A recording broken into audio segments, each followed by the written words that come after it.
short notice, was very complimentary for the JAS to arrange this discussion. And it was by request that it should be recorded and properly disseminated to expel some misperceptions which has arisen in the society, and somehow with respect to my personal statements, so it is better to reflect. The first thing, Urdu में बात करें। अच्छा, सबसे important बात जो है वो ये है कि जो भी आज माशी हालात हैं वो अब उस पर ये बात करना कि ये है और ये है, ये इस वजह से हुआ और ये इस वजह से हुआ, आई थिंक ये अब बहुत अब इसकी ज़रूरत नहीं है। एक आम आदमी इस चीज़ से वाकिफ़ है कि हम किस पोजीशन पे आज खड़े हैं। अब हमें जो चीज़ सोचनी है वो ये है कि हमारे पास कौन से रास्ते मौजूद हैं और हम किस रास्ते पे चल के बेहतर रास्ता अपना सकते हैं, और हमारा जो सिस्टम है वो हमें कहाँ लेके जाएगा और किस तरह हम उस सिस्टम को चेंज कर सकते हैं, मतलब उस पर इन्फ्लुएंस कर सकते हैं चेंज करने का। जो पाकिस्तान का हमेशा से मसला रहा है वो रुपी अकाउंट तो हमेशा से है कि रुपी हमारा शॉर्टफॉल है, खर्चा ज़्यादा है रुपी में और आमदनी कम है, टैक्सेस कम है, वो अपनी जगह हमेशा से मसला है पाकिस्तान का।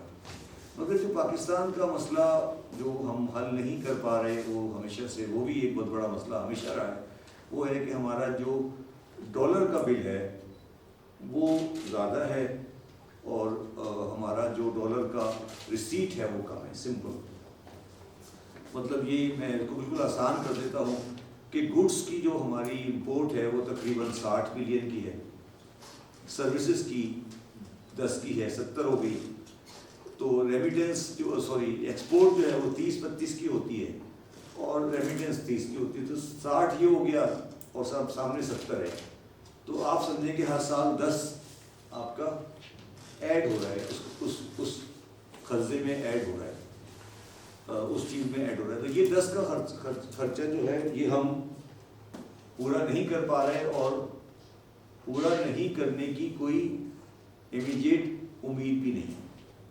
अब इस सिचुएशन में हमारे पास 2 सोल्यूशन हैं और दोनों सोल्यूशन हमें आज पब्लिक के सामने रखने चाहिए। एक सोल्यूशन हमारे पास ये है कि हम इमीडिएटली अपना इंपोर्ट का बिल कम करें और एक्सपोर्ट का बिल बढ़ाएं। एक्सपोर्ट का बिल इमीडिएटली बढ़ना पॉसिबल नहीं होता, मतलब एक्सपोर्ट का बिल बढ़ने के लिए थोड़ा टाइम चाहिए होता है। मतलब ये नहीं हो सकता कि मैं आज एक्सपोर्ट अगर 30 की कर रहा हूँ तो मैं 6 महीने बाद 40 की कर दूंगा, ये ऐसे नहीं हो सकता। इंपोर्ट में पॉसिबिलिटी थोड़ी ज़्यादा क्विकर होती है, मतलब इंपोर्ट में आप क्विकर कर सकते हैं कि इंपोर्ट में आप रिस्ट्रिक्शंस लगाकर, ड्यूटीज बढ़ाकर, चीज़ें करके आप इंपोर्ट में आपको जगह स्पेस ज़्यादा मिलती है। अब उसमें जो बहुत बड़ा प्रॉब्लम हमें सोसाइटी में आ रहा है वो ये आ रहा है कि सोसाइटी जो है as a large, by and large, वो इंपोर्ट ओरिएंटेड इतनी हो गई है कि वो इंपोर्ट का बिल कम करने को तैयार नहीं है। इसकी मिसाल और मैं ये लेता हूँ कि हमारी बिजली बहुत, हमें हर बिजली बनाने पर हमें इंपोर्ट का $1 खर्च करना पड़ता है फॉर आर्गुमेंट से। अब हम ये कर सकते हैं कि हम 24,000 मेगावाट बना रहे हैं तो हम 24,000 मेगावाट की जगह पर 20,000 मेगावाट बनाएं और 4,000 की बिजली की बचत करें तो हमारा 4,000 मेगावाट का ऑयल कंजम्पशन बच जाएगा। और वो 4,000 मेगावाट हम कम बनाएंगे तो उसका मतलब नहीं कि लोड शेडिंग करें, हम बाजार जल्दी बंद कर दें। ये एक सिंपल मिसाल है। अब ये हम नहीं करना चाहते, हमारे पास आप देखेंगे ना PTI इसमें इंटरेस्टेड है, ना PDM इसमें इंटरेस्टेड है, कोई भी सियासी आदमी बाजार बंद करने को तैयार नहीं है, बाजार बंद करने वाले तैयार नहीं है, कोई तैयार नहीं है। फॉर एग्जांपल मैं अभी किसी बहुत बड़े पॉलिटिशियन से मिलकर आ रहा हूँ, पाकिस्तान में इस वक्त $4.5 बिलियन का पाम ऑयल इंपोर्ट होता है। Palm $4.5 billion. हमारे पास कोई एडिबल सीड का जो पहले था, सोयाबीन, सनफ्लावर्स, मस्टर्ड, ये सब हमने ख़त्म कर दिया और $4.5 बिलियन का हम एडिबल ऑयल इंपोर्ट कर रहे हैं। अब मैं अगर एक कौम को ये समझाऊँ या बाज़ार में एडिबल ऑयल की की कंजम्पशन ख़त्म हो जाए, आप सारे रोते गाते आ जाएंगे घी तेल घी नहीं मिल रहा, घी नहीं मिल रहा, घी नहीं मिल रहा, और एक अजाब पड़ जाएगा और कोई पॉलिटिकल गवर्नमेंट वो अजाब डालने को तैयार नहीं है अपने लिए। मगर हमने ये 4.5 बिलियन का जो एडिबल ऑयल का रौला डाला है, अभी 4.5 बिलियन का एडिबल ऑयल बहुत बड़ा होता है उस कंट्री के लिए जिसका टोटल एक्सपोर्ट ही जिसकी टोटल एक्सपोर्ट ही 30 बिलियन हो, ठीक है। तो ये हमारे हमें ये अच्छा। सिमिलरली अब बड़ी इंटरेस्टिंग बात है कि अभी पाकिस्तान ने जो दरख्वास्त की मोहम्मद बिन सलमान को कि आप हमारे को एड दें, तो मोहम्मद बिन सलमान ने एक बड़ा इंटरेस्टिंग जवाब दिया है जो मुझे पता नहीं किस हद तक ट्रू है। उसने कहा सर आप कह रहे हैं आपका पैसे नहीं है और आपकी तरफ से दरख्वास्त आई है कि आप हज का कोटा 1 लाख की जगह 2 लाख कर दें, तो आप कैसा मुल्क है? एक तरफ आप कह रहे हैं कि आप पैसे नहीं है और एक तरफ आप हज का कोटा डबल करा रहे हैं, तो ये आपका क्या कंट्रोडिक्शन है? और वो बिल्कुल कंट्रोडिक्शन ठीक है, क्योंकि हमारे आवाम के पास तो पैसे हैं, कम से कम रुपये में तो पैसे हैं, डॉलर में पैसे नहीं है वो अलग बात है। तो ये वो इम्पोर्ट की वो चीज़ें हैं। फॉर एग्जांपल हम लोगों के यहाँ 2.5-3 लाख आदमी उम्रे पे जाता है, ज़ियारतों पे जाता है, 10-10 हज़ार डॉलर खर्च करते हैं, 2-2.5 बिलियन का खर्चा है। हम इसको सेल्फ फाइनेंसिंग कर सकते हैं। पहले हम किया करते थे कि सेल्फ फाइनेंसिंग का मतलब ये होता है कि आपका टिकट बाहर से आ जाता है, आपके पास अजीज भेजता है टिकट, तो आपको टिकट के पैसे नहीं देने पड़ते। तो ये सेल्फ फाइनेंसिंग को बड़ा कहलाता है, सेल्फ फाइनेंसिंग हज कहलाती है। ये भी हम नहीं करते, 2-2.5 बिलियन उसका भी खर्चा है हमारे पास। तो ये सारे हमारे पास कोई पाकिस्तान में कोई भी इस वक्त कंटेनर शिप नहीं है। मतलब आप जो एक्सपोर्ट करते हैं या इंपोर्ट करते हैं ये आज के ज़माने में कंटेनर में जाती है। अब कोई और ट्रेडिशनल शिपिंग अलाउड नहीं है। तो अब आपके पास एक भी कंटेनर शिप नहीं है इस वक्त। तो आपकी इंपोर्ट है 60 बिलियन की और एक्सपोर्ट है 30 की, तो 90 हो गया। तो इसका रेट है तकरीबन 9%। तो आप ये इमेजिन करें कि आप 100 बिलियन का 9%, $9 बिलियन आप फ्रेट पे देते हो, सिर्फ फ्रेट पे, सी फ्रेट पर। तो ये जो हमारा इसको मैं कहता हूँ ये हमारी कौमी अयाशियाँ हैं। अच्छा ये अयाशी नहीं है, मगर जिस साइज की हमारी अर्निंग है उसमें अयाशी है। देखिए आज आप ये रियलाइज करें कि 60 की इंपोर्ट और 40 की जो एक्सपोर्ट है, ऐसे कंट्रीज को वर्ल्ड वाले कंट्री अपने कमरे में आने भी नहीं देते। बांग्लादेश की एक्सपोर्ट 80 है, वियतनाम की एक्सपोर्ट 350 है। तो हम रेलिवेंट नहीं रहे। बट खैर वो एक अलग सवाल है। तो क्वेश्चन ये है कि आप 70 की इंपोर्ट को कम करके 60 पर लेकर आए। अब सवाल ये पैदा होता है कि 70 की इंपोर्ट कम करने की हिम्मत किसके अंदर है? ये सारी चीजें मैंने आपको बताई। ये कोई पॉलिटिकल गवर्नमेंट करना तो बहुत बड़ी बात है, ये बात नहीं कर सकते उसके बारे में। मतलब कोई पॉलिटिकल लीडर ये कह नहीं सकता कि बाजार बंद करा दूंगा मैं, मतलब उसकी हिम्मत नहीं है कहने की कि मैं बाजार बंद करा दूंगा। या फॉर एग्जाम्पल हम ये बात करते हैं कि अब 2000 सीसी से बड़ी गाड़ी को सड़क पे नहीं आने देंगे 3 दिन तक, ऐसी कोई बात कर देते हैं। तो ये वो चीज़ें हैं जो हमें एक्स्ट्रा ऑर्डिनरी करनी पड़ेगी अगर हम इम्पोर्ट का बिल कम करना चाहते हैं। तो इम्पोर्ट का बिल कम नहीं हो पा रहा है इस वजह से। अब एक्सपोर्ट को आप बढ़ाना चाहते हैं, ठीक है, आपकी 30 की भी एक्सपोर्ट है। अच्छा जब आपके पास इंपोर्ट के पैसे नहीं है तो इंपोर्ट के साथ एक्सपोर्ट भी खुद ब खुद खराब होती है। कोई रॉ मटेरियल कुछ चीज़ बनती है, तो ये नहीं हो सकता कि आप सिर्फ एक्सपोर्ट करें उसके लिए इंपोर्ट नहीं करें। जो भी आप एक्सपोर्ट करते हैं उसका भी 1/3 इंपोर्ट होता है।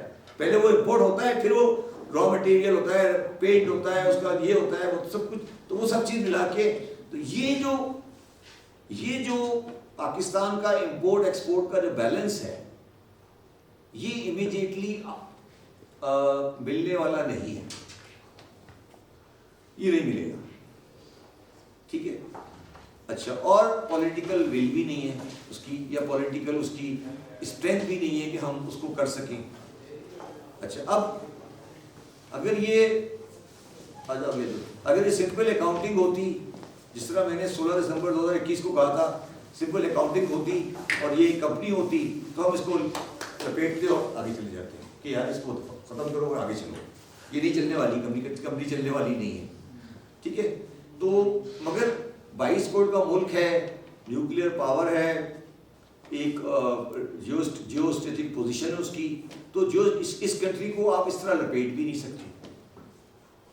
अच्छा अब जो तीसरी जो मिसपरसेप्शन है और जो ज़रूरी है कि लोगों के दिमाग से मिसपरसेप्शन निकाली जाए, वो ये निकाली जाए कि जी हमारे मुल्क में बड़ी मिसपरसेप्शन है एस्टेब्लिशमेंट के बारे में, फौज के बारे में, कि जी फौज सब कुछ करती है, उसको सब कुछ पता है, वो बड़े काबिल है या बहुत ज़्यादा नालायक है। उधर बीमारी में हर तरह की परसेप्शन है। कुछ का ख्याल है कि बहुत ज़्यादा काबिल है, कुछ का ख्याल है बहुत ज़्यादा नालायक है, उसका ख्याल है कि बहुत ज़्यादा इंटरफेयर करते हैं, ख्याल है बहुत ज़्यादा नहीं करते।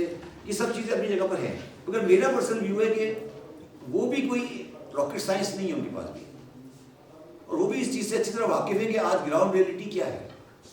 और शायद सबसे ज़्यादा स्टेक उनका है, सबसे ज़्यादा स्टेक तो फौज का है ना जी। इस वक्त आपका स्टेज तो फौज से कम है, आप तो पासपोर्ट पकड़ लेंगे, आप चले जाएंगे बाहर। फौज का इंस्टीट्यूशन सबसे ज़्यादा स्टेक है ना पाकिस्तान में, वो तो पाकिस्तान इंस्टीट्यूशन तो नहीं जा सकता छोड़ के, तो सबसे ज़्यादा स्टेक उनका है और वो सबसे ज़्यादा कंसर्न भी है। ये मैं आपको बिल्कुल कैटेगरी बता रहा हूँ, सबसे ज़्यादा कंसर्न भी है। और वो ये चाहते हैं कि यार जिस तरह भी हो जाए ये मसला हल हो। अच्छा, मगर मेरा ये व्यू है कि उन्होंने भी कभी लॉन्ग टर्म सोल्यूशन नहीं दिया। वो भी एक टाइम में आते हैं, फिर 2 साल बाद इलेक्शन करा देते हैं, फिर काफ लीग बना देते हैं, फिर तो वो भी कोई रास्ता तो नहीं देते ना, उन्होंने तारीख में कभी रास्ता नहीं दिया। तो अब इस पोजीशन में जब पाकिस्तान आके खड़ा हो गया है, तो अब पाकिस्तान के पास क्या सोल्यूशन है? अब सोल्यूशन अब आप इसको, मैं कुछ चीज़ें दरमियान में छोड़ रहा हूँ जो मैं पब्लिकली नहीं कह सकता, बट आपको समझ आना चाहिए। देखिए, अब फैसला करने वाले कौन कौन है? एक पीटीआई है, एक पीडीएम है, एक फौज है, एक आईएमएफ है, एक public at large public opinion है, ठीक है। इसके अलावा एक आदमी और है, वो है बाइडेन। और मेरा अपना ख्याल है ज्यादा बड़ा फैसला उसका है। जो अमेरिकन एस्टेब्लिशमेंट है, या उसके साथ आप थोड़ा सा और लगा लें, चाइनीज एस्टेब्लिशमेंट है, उसका क्या डिसीजन है हमारे बारे में? उन्होंने क्या फैसला किया है कि इनका क्या करना है? ऑल्दो उनके लिए अगर 24 घंटे का टाइम शेड्यूल है, तो उनके लिए हमारा टाइम शेड्यूल में हमारा टाइम होगा 15 मिनट का मैक्सिमम। तो उन्होंने हमारे बारे में क्या फैसला किया है कि यार इनको क्या करना है? ये भी तो एक आइटम है ना, इसको भी सेटल करना है। अब मुझे जो मेरी जो अंडरस्टैंडिंग डेवलप हो रही है, वो ये हो रही है कि हमने बिला वजह पंगा ले लिया है बाइडेन के साथ, बगैर किसी वजह की पंगा ले लिया। अच्छा, वो देखिए, अगर आप रियलाइज करें कि अमेरिका में जो क्वालिटी ऑफ द प्रेसिडेंट है ना, वो नीचे आती जा रही है। जो जॉन एफ कैनेडी होता था, या रेगन होता था, या पहला वाला बुश था, उसकी एक बड़ी डोमिनेटिंग पर्सनैलिटी हुआ करती थी। अब ये ट्रंप है या ये बाइडेन है, ये बड़े वीक प्रेसिडेंट है। अमेरिकन एस्टेब्लिशमेंट बड़ी स्ट्रॉन्ग है। वो अब फैसले इनके हाथों में नहीं है, एस्टेब्लिशमेंट के हाथों में। और एस्टेब्लिशमेंट के हाथों में जो फैसला होता है ना कभी, तो ये याद रखना, वो हमेशा बुकिश होता है। इंसान फैसला करता है, वो फैसला कर देता है जज्बात से, और जब एस्टेब्लिशमेंट फैसला करती है, वो बुकिश करती है। वो कहती है 1 2 3 4 4 -2 3 2। वो किताबों का फैसला जब वो करते हैं, तो वो कहते हैं यार ये कंट्री सही नहीं, बंदे के पुत्र नहीं है, ये बंदे के पुत्र नहीं है।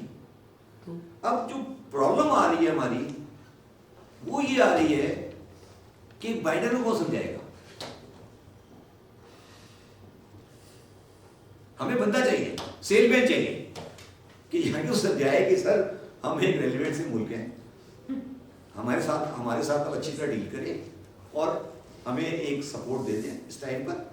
आप इसको अगर क्योस में लेके जाएंगे तो पूरा रीजन डिस्टर्ब हो जाएगा। और तो ये कोई अच्छी बात नहीं है, वो कहेंगे हमेशा यही कहानी सुनाते हैं आके, मगर कोई कहानी तो सुनानी पड़ेगी ना, कोई तो आपको स्टोरी डालनी पड़ेगी ना कि ये तो। अच्छा, वो जब अगर कहानी आपने भेज दी अपनी प्रॉपर्ली, या उनको समझ आ गई, तो उनके लिए ये काम 5 मिनट का है। आप मुझसे पूछेंगे 5 मिनट का काम कैसे? देखिए, अब मैं आपको ये बोर्ड है ना, ये मार्कर है सर। देखिए, आप में से कोई आदमी बता सकता है कि इसमें क्या फर्क है? पक्का तो चेक कर लेंगे करके। ठीक है। चलिए सर। इन दोनों में क्या फर्क है, रियल इन्वेस्टमेंट और पोर्टफोलियो इन्वेस्टमेंट? आपको आइडिया है सर क्या होता है फर्क दोनों में? पोर्टफोलियो बेसिकली होता है कि आप ज़्यादा इन्वेस्टमेंट पॉइंट ऑफ व्यू से कर रहे थे, लेकिन आप रेवेन्यू जनरेट कर रहे हो कहीं से। पोर्टफोलियो रियल इन्वेस्टमेंट वो होती है जब आप नई इंडस्ट्री लगा रहे होते हैं। नई इंडस्ट्री लगा रहे थे। पोर्टफोलियो इन्वेस्टमेंट ये है कि एग्रो आज चल रही है और एग्रो आज पाकिस्तानी के पास है, तो एक अमेरिकन आके पाकिस्तानी से एग्रो ले लेता है, कोई नई चीज नहीं आती। एग्रो वही है जो पुरानी वाली एग्रो है, पुराने वाली एग्रो है, उसमें कोई नई चीज नहीं आई। या आईसीआई है जो आज पाकिस्तानी के पास है, उसको एक फॉरेनर ने खरीद लिया। कोई पाकिस्तान में नया एडिशन नहीं होगा, कोई नई चीज नहीं आएगी, नई लेबर नहीं आएगी, सिर्फ ये होगा कि डॉलर आ जाएगा वहां से और वो पाकिस्तानी शेयर होल्डर जो है, पाकिस्तानी शेयर होल्डर जो है वो बेच देगा और अमेरिकन शेयर होल्डर खरीद देगा। उससे क्या होता है कि हमारे यहाँ कहलाता है SCRA, स्पेशल कन्वर्टेबल रुपी अकाउंट। वो अमेरिकन डॉलर भेजेगा वहां से और वो शेयर पाकिस्तानी उसको बेच देगा, तो डॉलर पाकिस्तान में आ जाएगा। इसको बोलते हैं पोर्टफोलियो इन्वेस्टमेंट। इससे कंट्री को कोई फायदा नहीं होता रियल सेंस पे, सिर्फ ये फायदा होता है कि डॉलर आ जाता है। तो अगर मुशर्रफ साहब की आप पहले 3 साल देखिए तो मुशर्रफ साहब के पहले सालों में 8 से 9 बिलियन उस जमाने में पोर्टफोलियो इन्वेस्टमेंट आई थी। ठीक है, अब ये जो बड़ी इन्वेस्टमेंट कंपनीज हैं like barrel lynch, like JP Morgan, like chase Benetton, like HSBC, like ये जो बड़े प्लेयर्स हैं जो स्टॉक मार्केट में खेलते हैं, इनके लिए treasury department of USA case PM का फोन चला जाएगा, यार आप पाकिस्तान में 10 बिलियन डालने हैं, वो डाल देंगे। यार हमारे बॉस ने कहा यार आप पाकिस्तान में ना उठा लो शेयर, वो PM भी फोन कर देगा तो वो उठा लेंगे। तो अमेरिकन को 50-60 बिलियन की पोर्टफोलियो इन्वेस्टमेंट हमें लानी पड़ेगी अगर हमने अपने आप को ट्रेल करना है। IMF हमें 50 बिलियन नहीं दे सकता। 50 बिलियन की जो हमारी शॉर्टफॉल है या 20 बिलियन शॉर्टफॉल है, वो हमें IMF दे सकता। अब हमें अपने आप को ये कहना है यार ठीक है, हमारे पास एंग्रो, OGDC, PPL, ये अपना PSO, Port Qasim, Karachi Port Trust, ये पोर्टफोलियो इन्वेस्टमेंट है, आप आ जाए ले लें, बाद में आप चले जाइएगा। मगर पोर्टफोलियो इन्वेस्टमेंट से पाकिस्तान ट्रेल कर जाएगा 5-6 साल। तो फिर लीज में इसका फर्क क्या होगा? जी, लीज में और पोर्टफोलियो इन्वेस्टमेंट में तो लीज में पैसे तो नहीं आएंगे ना, लीज में तो पैसे नहीं आएंगे ना, पोर्टफोलियो में पैसे आएंगे। पोर्टफोलियो का मतलब ये है कि एंग्रो जो है आज हुसैन दाऊद के पास है, तो अमेरिकन आएगा हुसैन दाऊद से 25% ले लेगा। तो टेक्निकली आपने एक शेयर एसेट बेचा और पाकिस्तान में डॉलर आ गया ना। तो पोर्टफोलियो इन्वेस्टमेंट हम ये अज्यूम कर रहे हैं कि अगर पाकिस्तान को बचाना पड़ेगा। अच्छा, ये बड़ी इंटरेस्टिंग बात आप याद रखें कि पोर्टफोलियो इन्वेस्टमेंट सिर्फ अमेरिकन करते हैं, चाइनीज कभी नहीं करता। चाइनीज का पोर्टफोलियो इन्वेस्टमेंट कॉन्सेप्ट ही नहीं है, उनके पास इंस्टीट्यूशन ही नहीं है। या यूरोपियन करेगा, दूसरे बैंक करेगा, या कोई बैंक पारिबास और फ्रेंच करेगा, या कोई इंग्लिश करेगा, या अमेरिकन करेगा, या कोई इन्वेस्टमेंट अथॉरिटी करेगी, या अबूधाबी इन्वेस्टमेंट अथॉरिटी करेगी। ये पोर्टफोलियो इन्वेस्टमेंट करेगी पाकिस्तान में। हमारी कोशिश ये होनी चाहिए कि वो पोर्टफोलियो नहीं करे, वो ये करें। बट अभी अगर आग लगी हुई है तो पोर्टफोलियो भी हमें वादा खाता है, पोर्टफोलियो भी वादा खाता है। अगर आज पोर्टफोलियो इन्वेस्टमेंट हम 50 बिलियन की अगर हम सपोज करें, हमें एक कमिटमेंट मिल जाती है कि हमारे पास 15 बिलियन प्लस की पोर्टफोलियो इन्वेस्टमेंट 5 साल में आने वाली है, आती रहेगी हर साल, तो डॉलर की रियल वैल्यू जो है वो 180 रुपए कि डॉलर की वैल्यू जो गिर रही है, मुस्तकिल रुपये की वैल्यू गिर रही है, कोई रुपए की वैल्यू कोई नहीं है। रुपए की वैल्यू इसलिए गिर रही है कि हमें ये पता है कि हमारे पास इनफ्लो नहीं है, आउटफ्लो ज्यादा है। तो नेचुरली जिस कमोडिटी की इनफ्लो कम होगी और आउटफ्लो ज्यादा होगी तो वैल्यू तो गिरेगी। तो आप किसी भी हाल में डॉलर को रोक नहीं सकते, किसी भी हाल में रोक सकते, कुछ भी कर ले। तो आपके पास सिर्फ ये होना चाहिए कि आपके पास डॉलर का इनफ्लो आ रहा है। डॉलर का इनफ्लो, इंपोर्ट आप रोक नहीं सकते, कम नहीं कर सकते, एक्सपोर्ट आप बढ़ा नहीं सकते, रियल इन्वेस्टमेंट आपके पास है नहीं, तो आपके पास क्या रह गया? सिर्फ एक चीज रह गई कि अमेरिकन गवर्नमेंट की सपोर्ट आए आपको और वो अपने इंस्टीट्यूशन को ये कहें कि यार इसमें पोर्टफोलियो इन्वेस्टमेंट कर दो। अच्छा, उसके लिए उनको ना कोई अप्रूवल चाहिए, ना उसके लिए उनको कोई लीगल लॉ चाहिए, ना उनके लिए उसको कोई कानून चाहिए, ना उसके लिए कोई गवर्नमेंट चाहिए। उनके लिए इंस्टीट्यूशन होते हैं, बड़े बड़े इंस्टीट्यूशन हैं, जो मेरिल लिंच है, जो JP मॉर्गन है, वो उनकी 500 मिलियन की इन्वेस्टमेंट होती है, उसमें 5 मिलियन बांट दिए उन्होंने, किया ठीक ठीक आप करो यार 5 मिलियन कर दो, राइट ऑफ कर देना बाद में, दफा करो, बट चलाओ उसको, ठीक है ना। This is the only solution. अच्छा, अब ये जाके कौन समझाएगा बाइडेन को कि सर हमें ये जरूरत है। हमारा तरीका वादा ये है कि हम शाम को 6 बजे बैठ के गाली देना शुरू करते हैं अमेरिकन को, और फिर हम कहते हैं कि साइफर आ गया, तो कभी रैफर आ गया, फिर कभी कुछ आ गया, फिर कभी कुछ आ गया। तो ये तो फिर या तो फिर आप चाइना से ले आओ पोर्टफोलियो इन्वेस्टमेंट, कैसे लाओगे? तो अब सवाल 2 है ना पाकिस्तान के पास कि आपने यूएस से लड़कर या यूएस को अनाय करके आपने चलाना है, चला लें, चला दें, आप खुशी से चलाएं, चला सकते हैं आप, चला के चलाएंगे, बता दें किस तरह चलाएंगे। और अगर नहीं चला सकते तो IMF वाले आपको कितने देंगे? IMF वाले आपको दे देंगे $1 बिलियन, 2 दे देंगे, 3 दे देंगे, 5, टोटल 6 बिलियन का उनका प्रोग्राम है। चलिए आपने सारे डेट आपने रिशेड्यूल भी करा लिए, तो अभी हर साल 10 का शॉर्टफॉल आ रहा है ना, वो कहां से आएगा? वो कहां से आएगा? इंपोर्ट बढ़ा देंगे, एक्सपोर्ट करा देंगे, ये कर देंगे, वो कर देंगे, जेनेवा से आ जाएगा बकवास, ये टाइम ज़ाय करेंगे, अभी जाके ये भीख मांगेंगे, वो भी मांगेंगे, ये तो नहीं हो सकता ना। कितना मांगेंगे, किस बात के लिए मांगेंगे?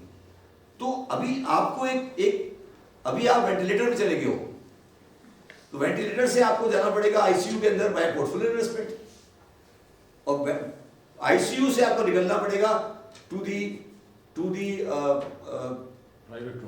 Arm ward by real investment. और आपको ये डिसाइड करना पड़ेगा, जो कि बहुत इंपॉर्टेंट बात है, कि जो हमारे जैसे मुल्क हैं ये अपनी रॉ मटेरियल पे एक्सपोर्ट नहीं कर सकते। मैं आपको समझाता हूं, देखिए 2010 में वियतनाम की और पाकिस्तान की एक्सपोर्ट तकरीबन बराबर थी, 30 बिलियन, तकरीबन बराबर थी, $30 बिलियन। आज 2022 में वियतनाम की एक्सपोर्ट है $350 बिलियन, हमारी एक्सपोर्ट है $32 बिलियन। 10 दोनों की बराबर थी, दोनों की काइंड ऑफ एक्सपोर्ट भी एक सी थी। अच्छा, इनकी 350 में बड़ी इंटरेस्टिंग बात है, इसमें 350 में से 330 जो है वो इंपोर्ट है। वो 330 का रॉ मटेरियल इंपोर्ट करते हैं और उसको 350 का बेच देते हैं। आप समझिए क्या कर रहा हूं? तो एक तो पूरी कौम अप्लाई हो गई। वियतनाम में सिर्फ सैमसंग की एक्सपोर्ट जो है, सिर्फ सैमसंग के प्रोडक्ट की एक्सपोर्ट $80 बिलियन है। दुनिया में आप कहीं भी सैमसंग का प्रोडक्ट खरीदेंगे, कोई चीज खरीदेंगे मोबाइल, तो वियतनाम में बना होगा। तो आप ये एज्यूम करते हैं कि मैं कॉटन प्रोड्यूस करके एक्सपोर्ट करूंगा, ये बेवकूफी अपने दिमाग से निकाल दें। आपको बनाना है, रॉ मटेरियल इंपोर्ट करना है, और रॉ मटेरियल इंपोर्ट करके आगे बेचना है, वैल्यू एडिशन करनी है। तो आपका ये कॉन्सेप्ट जो है ना, हमारा जो पूरा पैराडाइम है, Vietnam is a very good example. Bangladesh ले लेना, बांग्लादेश की एक्सपोर्ट $80 बिलियन है, वो एक पैसे का वो नहीं इंपोर्ट करती, कॉटन नहीं उनके पास प्रोड्यूस होता, $80 बिलियन की उनकी एक्सपोर्ट है। तो पाकिस्तान का पूरा पैराडाइम गलत है। आप ये एज्यूम करते हैं कि मैं पहले मैं रॉ मटेरियल को उगाऊंगा, फिर उगाने के बाद उसको बनाऊंगा, वो नहीं हो सकता, वो जमाना गुजर गया। आपका जो आपके पास जो ओनली एफिशिएंट चीज है वो आपका लेबर है। एफिशिएंट कह लें या चीप कह लें। वियतनाम क्या कर रहा है? वियतनाम 350 की एक्सपोर्ट कर रहा है और 330 की इंपोर्ट कर रहा है। वो सैमसंग के स्पेयर पार्ट वगैरह इंपोर्ट करते हैं, उनको प्रोसेस करते हैं, आगे एक्सपोर्ट कर देते हैं। तो 350 की जब एक्सपोर्ट करते हैं वो, तो उनकी पूरी लेबर, पूरा वियतनाम प्रोस्पेरस है। बिकॉज 350 में से अगर आप ये एज्यूम कर लें कि लेबर कॉस्ट अगर 60 भी है, तो $60 बिलियन मार्केट में उनका सैलरी की स्केल में आ रहा है, फ्लो में आ रहा है। तो मेरा ये ख्याल है कि मैं आज किसी से बात कर रहा था कि पाकिस्तान के जो इकोनॉमिक प्लानर है ना, उनके पास ये डिस्क ही नहीं है कि वो इस तरह सोच सके। तो मुझे उसने बड़ी अच्छी बात की, उन्होंने कहा डिस्क नहीं, उनके पास तो ड्राइव ही नहीं है। डिस्क तो आप इसे ले नहीं सकते ना, यार मुझे डिस्क दे दो मैं इसको कॉपी कर लूंगा। पाकिस्तानियों के दिमाग में ड्राइव ही नहीं है। पाकिस्तान के माइंडसेट है वो एक रेडियो की तरह है, रेडियो खोला गाना सुना बंद कर दिया। ये कंप्यूटर नहीं है, ये रेडियो है। मतलब इसके अंदर डिस्क तो बाद में लगती है ना, इनके ड्राइव ही नहीं है। अगर आप मुझे बताएं कि क्या आपने पिछले 6 महीने में, जब पाकिस्तान पिछले 7-8 महीने या 6 महीने 10 महीने से आपने किसी पॉलिटिकल पार्टी के किसी आदमी से कोई ढंग की बात अगर उसके बारे में सुनी है? पाकिस्तान में 24 करोड़ डॉक्टर्स हैं और 24 करोड़ इकोनॉमिस्ट। नहीं आपने नहीं, इसको छोड़ दें। आप बताएंगे पाकिस्तान के जो पॉलिटिकल लीडर है, इंक्लूडिंग इमरान खान है, नवाज शरीफ है, शहबाज शरीफ है, डार साहब है, उनसे कोई ढंग की बात सुनी है कि यार ये हमारा मसला है या ये इसका हल है? वो उसको कंट्रोडिक्ट कर रहा है, वो उसको कंट्रोडिक्ट कर रहा है, वो मैंने किया, तुमने किया, ये बोला। कोई आप मुझे एक चीज बता देगा उन्होंने ये बात बड़ी अच्छी की, यार ये सोल्यूशन की तरफ जा रहे हैं। तो इनके पास डिस्क नहीं है। अच्छा, इनके पास डिस्क नहीं है ना, तो जो वर्ल्ड बैंक है या अमेरिकन है या एस्टेब्लिशमेंट है, वो फिर इनको लिफ्ट नहीं कराती। जब इनको लिफ्ट नहीं कराती, हमारे पास आती है तो ये बोलते हैं आप कि आप गैर मुंतखब नुमाइंदे हैं, आपका ताल्लुक है, आप कैसे आके आप क्यों चले गए जीएसक्यू मिलने के लिए? वो भाई कौन कह रहा है कि जीएसक्यू मिलने के लिए गए? अगर वो हमारे पास आए तो आपको क्या पता? ये आप अजीम करो कि हम गए थे, ये भी हो सकता है वो आया हमारे घर, फिर क्या होगा? तो ये जो अरे आपने देखा, मैंने एक बयान दे दिया, पूरी इस्लामाबाद हिल गया कि ये नहीं क्या हुआ, क्या करने गए थे? भाई मिलने गए थे, सलाम करने गए थे, तुम्हें क्या तकलीफ है? तुम्हें क्या परेशानी है? नहीं, और मुझे ये क्या आज के जमाने में, but what I am trying to say, this shows the bankruptcy of the system. उनको ये परेशानी है कल को कौन पावर में आ रहा है, उनको ये परेशानी नहीं है कि रास्ता क्या है। आप ये देखें ना कि मेरे पास रास्ता क्या है, कि मैं सही कैसे करूंगा, ये बताएं ना आप। उनको ये परेशानी है कि यार एजाज आ रहा है तो निकालो इसकी खाला कौन है, फूफी कौन है, मामू कौन है। पहले सबसे पहले ये निकालते हैं खाला कौन है, मामू कौन है, फूफी कौन है, बेगम कौन है। आप मुझे बता दें, पाकिस्तान में बंदा लेकर आए, पहले रिश्तेदारी निकालेंगे उसकी, वो ये बंदा है, कहाँ से आया था, किधर से निकला था, ये नहीं पूछते कितना काम जानता है। सुन्नी था, शिया था, सुन्नी था, शिया था, कहाँ से आया, किधर था, कहाँ। तो ये उसकी वीडियो ऑडियो तो निकाल लेते हैं, वीडियो ऑडियो निकाल लेते हैं। देखिए, मैं लाइटर खत्म कर रहा हूँ, लाइटर रोड पे। जब मैं मिनिस्टर था ना सिंध का, केयर टेकर 2013 में, तो मुझे एक मशवरा दिया था जरदारी साहब कि कभी भी किसी भी खातून से एज अ मिनिस्टर बंद कमरे में नहीं मिलना। अगर किसी खातून से मिलना है तो कमरा खोल के मिलना, और अगर मिलना है उसको मिले हो तो साथ में एक औरत को बिठाना, साथ में किसी और, नहीं तो तुम्हारी वीडियो चल जाएगी। और मैंने रियलाइज वो सही कह रहे थे, सही कह रहे थे। मैं एक दिन बैठा हुआ था, मैं आपको लाइटर बताता हूँ। मैं एक दिन बैठा हुआ था, मिनिस्टर था, तो मैं बैठा हुआ था, तो मेरे पास एक खातून आई, तो उन्होंने उससे पहले एक बहुत बड़े आदमी का टेलीफोन आया कि मेरी बहन आ रही है, उसके 2 भाई हैं, उसका आपने गलत ट्रांसफर कर दिया। वो आ गई, तो मैंने कहा जी फरमाइए। तो उन्होंने कहा जी मेरे 2 भाई हैं आपके डिपार्टमेंट में, इनका गलत ट्रांसफर हो गया है। उन्होंने दरख्वास्त मेरे सामने रखी। अब एक का नाम बलोच, एक का खान। मैंने कहा ये दोनों, एक बलोच है, एक का खान है, आपका भाई है कि कैसे भाई है आप? उन्होंने कहा नहीं जी वो मेरे भाई है। अच्छा, मैंने कहा ठीक है। अच्छा, उनके साथ एक खातून लड़की, तो तकरीबन ऐसा लग रहा था कि जैसे मॉडलिंग करने के लिए आई है।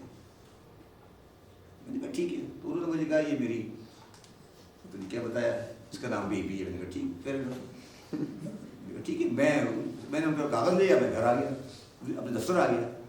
मैं रास्ते में गाड़ी में था, मुझे फ़ोन आया उन खातून का, कि असबर साहब हमारे पास आए थे, आपने मेहरबानी आपने काम के लिए कर दीजिएगा, मगर बेबी कह रही थी आप चाय पी लें आगे। कौन बेबी? कौन बेबी? मेरी बेटी। मैंने कहा मैं तो नहीं चाहता, मैं क्यों चाय पी लूँ आपके घर? खैर मैंने बंद कर दिया फ़ोन। थोड़ी देर बाद मेरी सेक्रेटरी भागती आई कि सर वो कोई बेबी है, फ़ोन कर रही है, वो कह रही है वो रो रही है कि शब्बर साहब ने मुझे ना कर दी, मेरे घर आके चाय पी है। तो मैंने पूछा ये क्या केस है भाई? मैं खैर शाम को पहुँचा, मैंने कहा ये क्या केस है? उन्होंने कहा यही केस है, आप चाय पीने जाएंगे, आपकी वीडियो बन जाएगी, तो फिर आपके साथ जो होगा वो होगा। तो ये मैं आपको लाइव एग्जाम्पल बता रहा हूँ। मैं एफबीआर में चेयरमैन था, तो मैं एक कंपनी के दरवाजे के सामने खड़ा था, तो एक मैंने देखा 3-4 ख्वातीन खड़ी थी, मैंने तो मैंने कहा जी आप क्यों खड़ी हैं? मैंने कहा जी पता नहीं कौन सा प्रोजेक्ट था, ये था वो था, उसने आपने हमें प्रोजेक्ट था वो नहीं दिया। तो मैंने कहा जी ये क्या, नहीं आप बताएं जी। सर वो ऑलमोस्ट बाय फोर्स मेरे कमरे में दाखिल हुए। मैंने कहा यार ये क्या है तुम्हारा किस्सा, किस्सा दिखाओ, क्या क्या दिखा रही हो? तो उस लड़के खातून ने एक चीज़ दिखाई, एक तरीका बेकार सा कागज। तो मैंने कहा जी मैं इस पर कुछ नहीं कर सकता।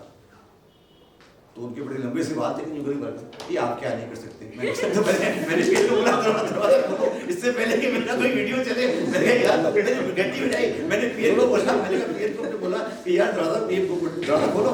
मैं आपको ये बता रहा हूँ, ये मैं आपको सोशल साइड बता रहा हूँ कि हमारे यहाँ क्या मुसीबत में आप आश्रय में फंस गए। आप ये जानते, मेरे दोस्त बैठे दोनों सामने, मैं ना ब्यूरोक्रेसी से घबरा के भागा, ना मैं फौज से घबरा के भागा, मैं मीडिया से घबरा के भागा। यानी पता नहीं शाम को क्या चल जाएगा। और एक्चुअली चलता था। आप अगर मेरे जमाने का, जब मैं चेयरमैन एफबीआर था, कोई ऐसा चैनल नहीं था मेरे बारे में तस्वीर दी करो। एक चैनल नंबर 24 ने मेरी जब मैंने ज्वाइन किया, जबकि वो मेरा जानने वाला दोस्त, मेरा मोहसिन नकवी का चैनल है वो, मैं जब ज्वाइन किया, मेरे ज्वाइन करने के आधे घंटे बाद उसने चैनल पे 5 स्लाइड चलाई कि शब्बर जैदी साहब ने रिटर्न फाइल नहीं की कभी। मैंने कहा यार मैं फर्गूसन का सीनियर पार्टनर हूँ, कैसे उसने रिटर्न फाइल नहीं की? उसने कहा कि शब्बर जैदी साहब ने रिटर्न फाइल नहीं की जिंदगी में कभी। आप देखिए 8/2019 की जियो 24 नंबर टेलीविजन देखें। तो मैं जो समझाने की कोशिश कर रहा हूँ वो ये है कि पाकिस्तान में आप लोगों को काम नहीं करने देते और सिस्टम को आपने इस तरह करप्ट कर दिया है कि कोई भी आदमी जब काम करने आता है ना सर, तो उसको ये प्रेशर नहीं होता कि काम का प्रेशर क्या है। मुझे ये प्रेशर होता था कि जब मैं शाम को घर जाऊंगा और सुबह में उठूंगा तो सुबह के चैनल पे क्या चल रहा होगा। मैंने, इमरान खान ने मुझे कहा कि तुम मुझे बड़े बड़े मसले एफबीआर के लिख के दे दो। मैंने एक सादे कागज पर